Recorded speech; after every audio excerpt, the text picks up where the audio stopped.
Fathers are our biggest role models. मेरे पापा का मेरी लाइफ में बहुत बड़ा कंट्रीब्यूशन रहा है। From taking the first steps, फिर उसके बाद स्कूल में पहले दिन ड्रॉप करना, कॉलेज से नया नया इंट्रोडक्शन, ड्राइविंग भी मैंने अपने पापा से ही सीखी है। ये सारी चीज़ें कहीं ना कहीं आज मुझे फिर से याद आ गई। क्यों? क्योंकि मेरे साथ एक ऐसी स्टूडेंट हैं जो अपने पापा से बहुत ही ज़्यादा क्लोज हैं और कहीं ना कहीं उनकी लाइफ में भी मोटिवेट करने के लिए उनके डैड का बहुत बड़ा रोल रहा है। Let me introduce you to Urjita. Hi Urjita, how are you? I am fine, ma'am.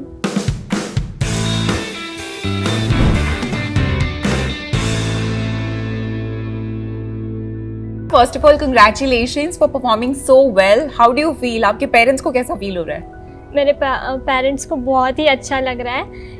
वो बहुत खुश हैं। उन्होंने ऐसे इमेजिन भी नहीं किया था कि इतना कुछ होगा, इतने ज़्यादा मार्क्स मिलेंगे। वाओ। एंड इन फैक्ट मैंने जैसे बोला कि आप डैडीज लिटिल गर्ल हैं, सो अपने पापा के बारे में भी कुछ बताओ। And how is your bonding with your father?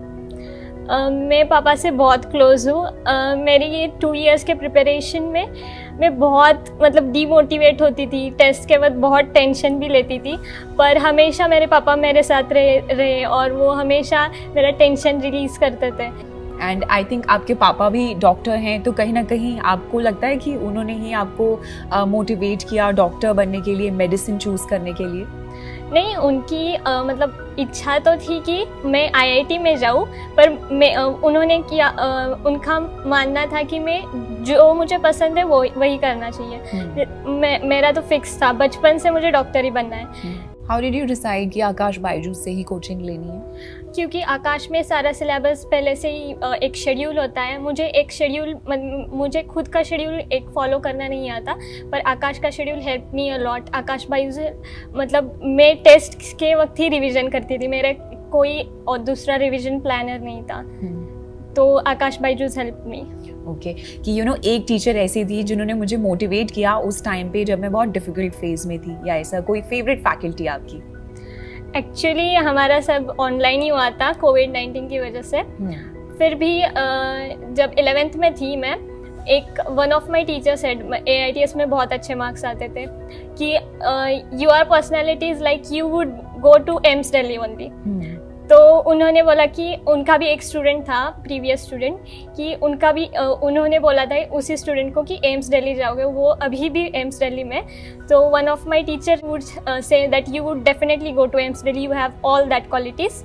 So I would like, he supported me lot during 11th-12th journey. तो उन्होंने आपके अंदर वो क्वालिटी देखी जो शायद अभी भी आप फिगर आउट कर रहे हो अपने बारे में। सो अच्छी फैकल्टी का बहुत रोल होता है आपकी लाइफ में, राइट? लेकिन फ्रेंड्स और फैमिली का भी बहुत इंपॉर्टेंट रोल होता है, और स्पेशली रोल होता है ब्रेक्स लेने का। तो यूजुअली स्टूडेंट्स सोचते हैं कि बस पढ़ते रहो, पढ़ाई करते रहो। तो आपका स्केड्यूल और टाइम टेबल कैसा है? अपने पूरे उस जर्नी के बारे में बताओ। आप कितने आवर्स पढ़ते हो और कितना ब्रेक ज़रूरी होता है हर एक स्टूडेंट के लिए? जब मैं स्टडी करती थी तब मैं 10 to 12 आवर्स रोज पढ़ाई करती थी। उसमें ब्रेक्स मम्मी पापा से बात करना या sleep. I would do nothing rest then this. Social media पे देखना वो कुछ नहीं करती थी, या टीवी भी नहीं देखती थी, या मम्मी पापा से बात करो या सो जाओ। और उस वक्त मेरा शेड्यूल था जो भी क्लास में सिखाया है। 2 लेक्चर्स होते थे हमारे, एक फिजिक्स बायो का होता था, दूसरे दिन केमिस्ट्री और बॉटनी या जूलॉजी। तो उसमें जो भी दिन में सिखाया है वो सारा करो। सिर्फ हमें तीन दिन हॉलीडेज होते थे, तो उसमें जो भी रह गया है 3-4 दिन का, थोड़े फिजिक्स के प्रैक्टिस करना है, वो वाला करती थी। और टेस्ट का भी, वो जो 3 दिन हॉलीडेज हुआ करते थे उसमें टेस्ट का भी मैं करती थी। पर लास्ट मंथ में इंटेंसिव प्रोग्राम था, तब मैंने 10 आवर्स स्लीप ही लिया है। रिवीजन मेरा मल्टीपल टाइम्स नहीं हुआ था। मैं जब भी पहली बार पढ़ती थी,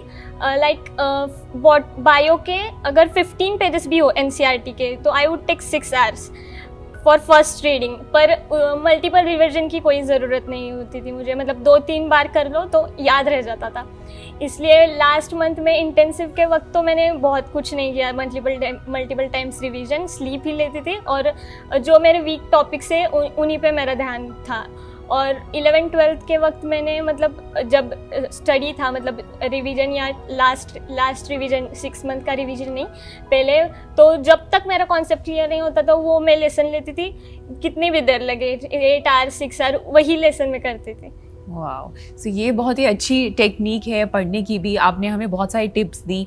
लेकिन अब बात आती है नीट एस्पिरेंट्स के लिए। टिपिकली बहुत सारे स्टूडेंट्स मिस्टेक करते हैं और कहते हैं ना कि अपनी गलतियों से ही सीखते हैं, तो आपकी कोई एक ऐसी गलती जो आपको याद है आपने की थी एंड यू वुड वांट कि जो अभी आपको देख रहे हैं वो सेम रिपीट ना हो उनसे? मेरे कैलकुलेशन मिस्टेक्स लास्ट मंथ में बहुत ज़्यादा हुए और इनफैक्ट नीट में भी हुआ है।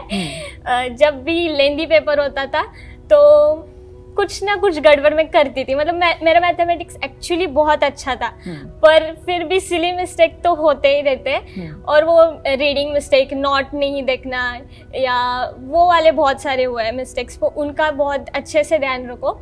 और कैलकुलेशन मतलब जब लेंदी होता था, केमिस्ट्री फिजिक्स में ही होते थे, फिजिकल केमिस्ट्री और फिजिक्स, उसमें थोड़े मैथमेटिकल अगर लेंदी पेपर हो तभी होता था, पर उसका बहुत अच्छे से ध्यान रखो। नीट में भी हुआ है मेरा वैसे ही मिस्टेक्स, वो मतलब अवॉइड करनी चाहिए।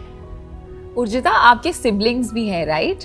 तो सिबलिंग्स के साथ यूजुअली हमारी इक्वेशन ऐसी ही लव और हेट की रहती है, आपकी उनके साथ इक्वेशन कैसी है?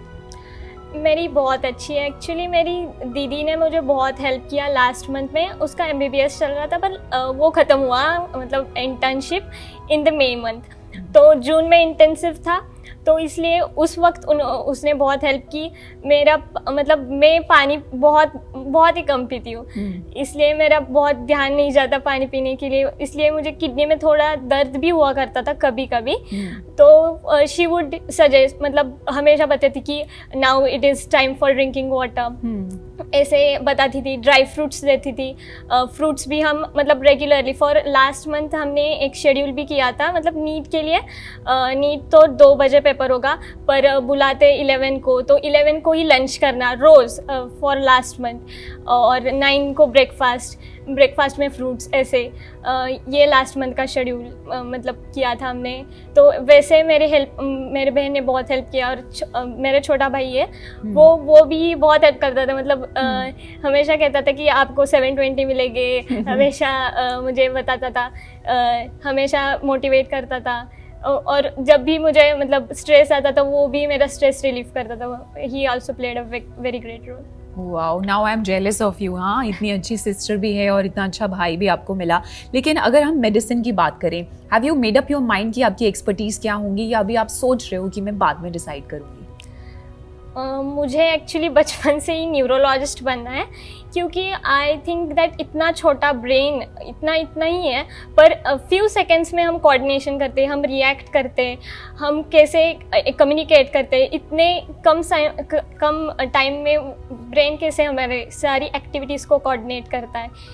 इसलिए मुझे ब्रेन की स्टडी बहुत अच्छे से करनी है, और इसीलिए मुझे न्यूरोलॉजिस्ट बनना है। वाओ, उर्जिता जानना चाहती हैं कि छोटा सा ब्रेन इतनी सारी चीज़ें कैसे कर लेता है, और मैं ये जानना चाहती हूँ कि छोटी सी इतनी प्यारी सी उर्जिता इतनी बड़ी बड़ी अचीवमेंट्स कैसे हासिल कर रही है। Well, I know the answer, क्योंकि आकाश बायजूस हेल्प्ड हर कि उन्होंने जिस ड्रीम को सोचा था उसको रियलिटी में कैसे कन्वर्ट करना है। आसान नहीं होगा, थोड़ी सी कॉम्प्लिकेशंस होंगी, लेकिन if you are ready then we are waiting for you. कहाँ जाना है? www.akash.ac.in पर।